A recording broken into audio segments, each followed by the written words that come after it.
ఇప్పుడు నేను కొన్ని విషయాలు చెప్తున్నాను, అవి సరదాగా విని సరదాగా తీసుకోండి.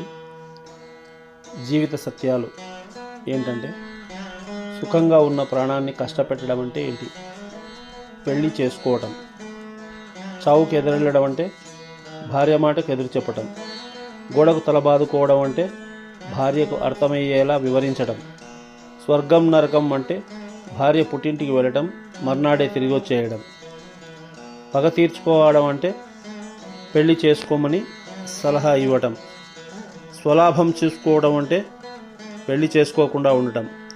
పాపానికి శిక్ష అంటే దగ్గరుండి పెళ్లి చేయటం. లవ్ మ్యారేజ్ అంటే మన శత్రువును మనమే ఎంచుకోవటం. పులి నోట్లో తల పెట్టడం అంటే పెళ్లికి సిద్ధమవటం. పెళ్లి ఫోటోలు చూడటం అంటే చేసిన తప్పు పశ్చాత్తాపడటం. ఇవి కొన్ని సరదాగా ఉన్న క్వశ్చన్ ఆన్సర్స్. ఇవి సరదాగా విని సరదాగా తీసుకోండి.